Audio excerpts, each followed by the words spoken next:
Hello, it's Alex and welcome to Hey Little Thrifter.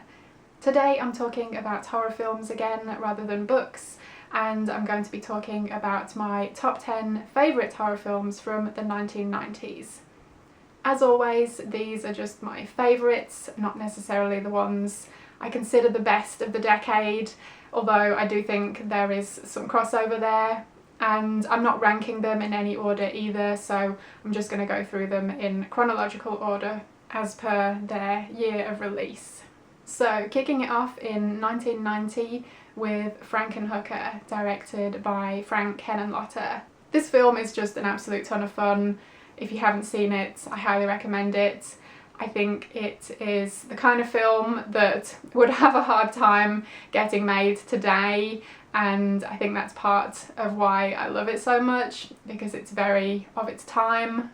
This is about a couple who are engaged to be married, and after the woman dies in a horrific lawnmower related accident, her fiancé takes it upon himself to Frankenstein her back together, and instead of digging up graves for body parts, he instead hits the streets of New York and picks and chooses some parts he likes from various sex workers.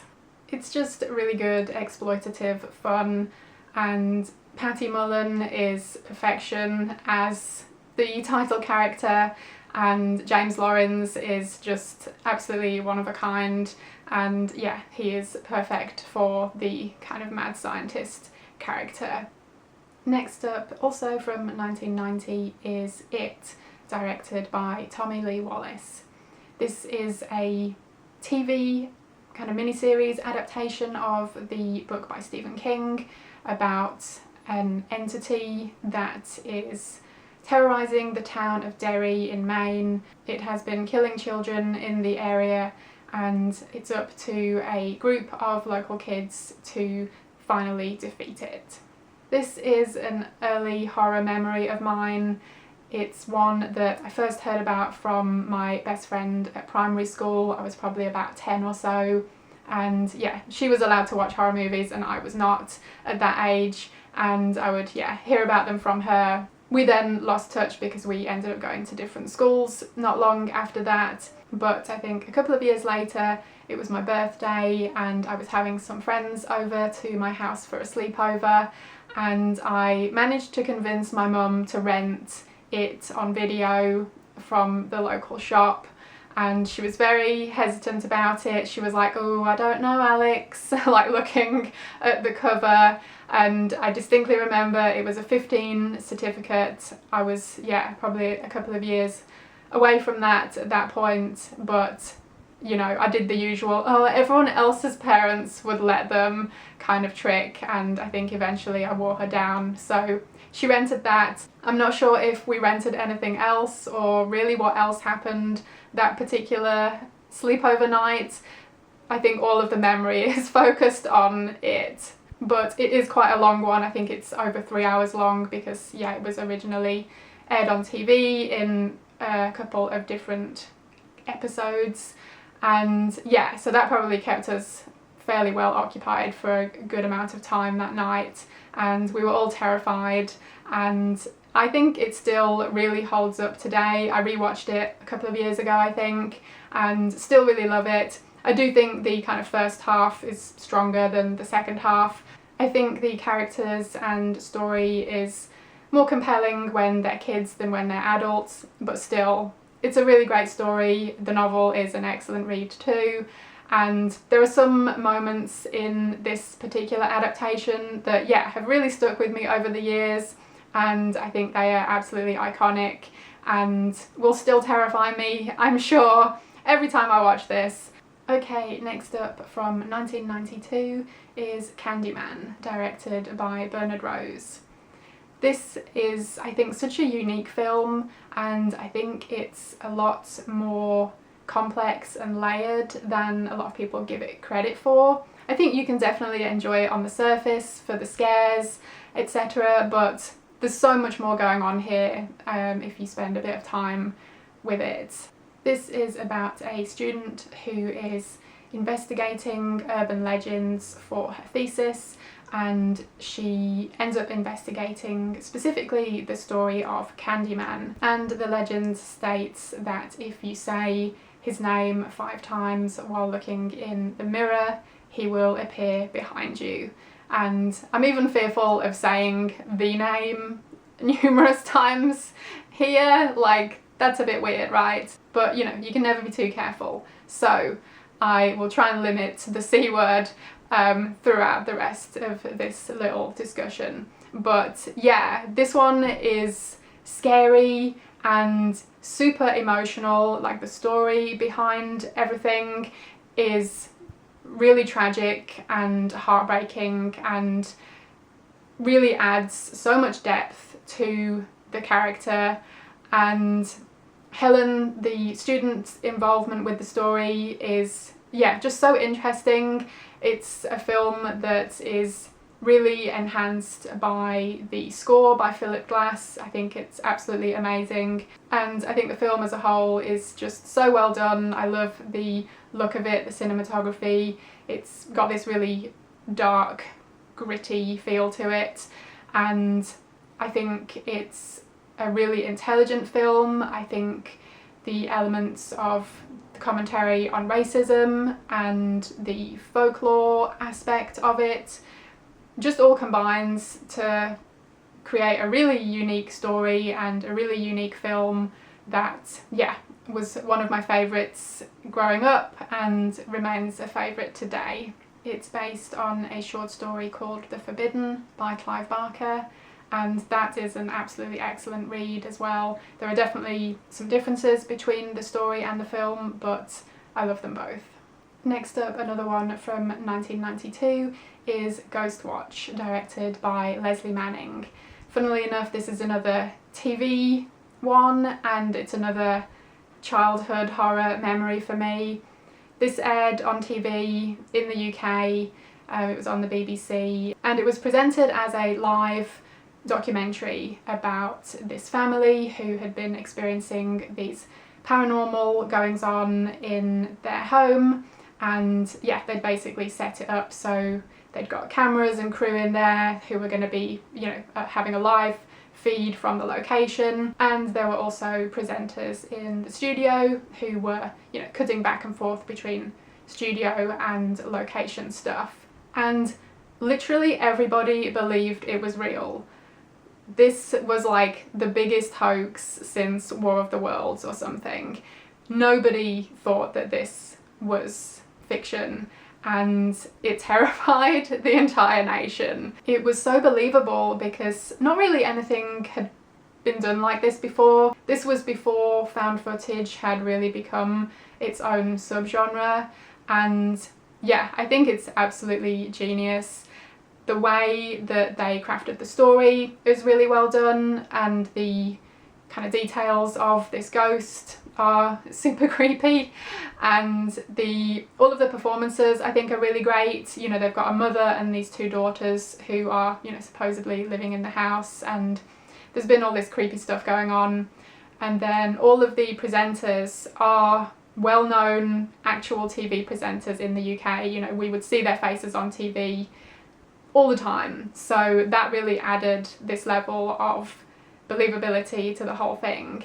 And yeah, everyone was convinced, and I think this really holds up as well. I've seen it a couple of times over the years as an adult, and it still really terrifies me, I'm not gonna lie. I think part of that may be from that nostalgia and the fact that it scared the pants off me when I was a wee young thing, but yeah, it still scares me today. I think it's really effective, and there are so many like great details throughout it.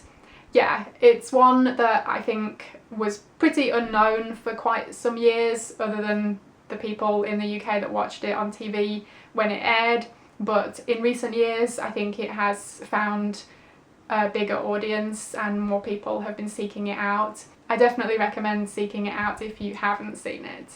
Next up, from 1993, is Dark Waters, directed by Mariana Baino. This is about a young woman who, after the death of her father, She is investigating why he had been funding a nunnery on a very remote island, and she ends up travelling to that island to find out exactly why he was donating his money over there. This is such a unique film. It's not going to be for everyone, but it was definitely my cup of tea, 100%. It is slow moving, it is atmospheric, beautiful and strange. The score is really unique as well and unsettling, and yeah, really adds to the atmosphere. Yeah, I just loved everything about this one. I thought some of the visuals were just absolutely astounding. I think it's worth watching for that alone, but I also really enjoyed the story. And I don't want to say too much about the story because it's difficult to do so without giving spoilers. I feel like this is a bit of a hidden gem. I don't really hear many people talk about it. I think it's pretty underrated, and most of the films on this list are ones that I saw first at a younger age and have rewatched many times over the years, but this is one that I actually saw for the first time within the past couple of years, and yeah, became an instant new favourite. But if you like horror films about nuns, I guess, yeah, definitely check this one out. If you like Italian horror directors, Mariano Beno is Italian, so there's definitely some of that Italian flair and style here. It's always a bit difficult to recommend something that, you know, not everyone is going to like, but I definitely think more people should give this one a try. Next up, from 1994, is The Crow, directed by Alex Proyas. This is based on the comic books by James O'Barr, which I've been meaning to read for years and still haven't, but I do want to. This is about a couple who were attacked and murdered, and the male character, Eric, comes back from the dead in order to have revenge against the people that killed him and his wife. This one definitely has that comic book feel of kind of hero or anti-hero versus villain, and yeah, it does have some really great villainous characters. Brandon Lee is absolutely amazing as the main character, and it's just such a great moody 90s film. It's, I guess, part like, you know, action film rather than just straight horror, but I think it has plenty of horror and dark elements to it. It also has an absolutely brilliant 90s soundtrack, so yeah, I remember my sister had that on cassette tape and I would always nab it off her and listen to it on my Walkman, so yeah, good times. Okay, next up, from 1996, is Crash, directed by David Cronenberg. Of course, he had to make my list, and this is about a man who stumbles upon this subculture of people who get off on car accidents. It is based on the novel of the same name by J.G. Ballard, which is excellent, and if you haven't checked out his work, I recommend it. Yeah, this one has a lot of the hallmarks of a Cronenberg film. We've got the strange subject matter, we've got the sexual content, we've got the grotesque visuals, and yeah, this is one of my favourite Cronenberg films, and I also have a really distinct memory of this one. I guess it must have been a year or two after it had come out and it had aired on TV, so I did my thing of taping it off TV so I could watch it, and I had come home from school one day, stuck it on, and my mum at some point decided to come in and join me, and it was during the scene where they're in the car going through the car wash. So yeah, not that really any part of the film would be suitable for mother-daughter watching, but that was particularly awkward. Neither of us said anything, but yeah, my mum is the actual best because she's always put up with me and my love of weird things over the years, and yeah, she's always been supportive of my likes and my hobbies and stuff like that. So shout out to you, Mum. Also from 1996 is Scream, directed by Wes Craven. This is one of the most famous slasher movies and one that kind of rejuvenated a dwindling subgenre and updated it to the 90s era, and is a very meta commentary on horror film in general. I think everyone has probably seen Scream, right? And yeah, there's a reason it's so famous. It's because it really is a great film. It's a great horror film. It did something new, and it's just a really well-made, polished film. It's a great story. Basically, it's just, you know, it's your typical slasher story. You know, there's some masked killer that is picking off people in the town, but I think it's also so much more than that. It is clever and funny, and it's also dark and bloody, and it's just so much fun to watch. It's the kind of film that if you catch it partway through on TV or something, you will end up sitting and watching the whole thing, even if you just think you're gonna watch 5 minutes. And another one from 1996, what a year, is The Craft, directed by Andrew Fleming. This is about a teenage girl who moves to a new town and starts a new school, and she meets 3 other girls there who are into witchcraft, and the 4 of them join forces, and at first they have a lot of fun with it, but things soon start to get out of control. This is a film that came out at the perfect time for me. I was a teenager when this came out and was starting to get into alternative things, and this was just the perfect combination of those things that I was into. It's just such a great film. I think a lot of people dismiss it as just a kind of fluffy girls movie, but it really isn't. It's pretty dark. I think all of the characters are really great, and another thing that was important to me watching it as a teen is that the characters all have their own problems and stuff in their lives that they're dealing with, and I thought that was really refreshing, because a lot of teen movies are just, you know, filled with like perfect characters, or, you know, if they're not perfect, by the end of the movie they'll have taken their glasses off and will suddenly be popular. And to see more realistic teenage characters was, you know, important to me at the time, and just really made these characters believable. And yeah, the fact that they come together in the hopes that they can do something to better their situations is a really interesting story. Yeah, I just think this is a really well done and really entertaining film, and another great 90s soundtrack. And yeah, it's one that I've watched numerous times over the years and still thoroughly enjoy. Okay, and last but not least, from 1999 is The Blair Witch Project, directed by Daniel Myrick and Eduardo Sanchez. This is about a group of students who are travelling out into the woods to investigate a local legend of the Blair Witch. And of course, while they're out there, some unexplained things start to happen, and yeah, maybe the Blair Witch is real. This isn't the first found footage horror film, but it's definitely one of the best in my opinion, and one of the more famous ones, and is one that I think helped spawn more of the like within the subgenre. This is another one like Ghostwatch that I think is really genius. I think it's pretty simple but really effective.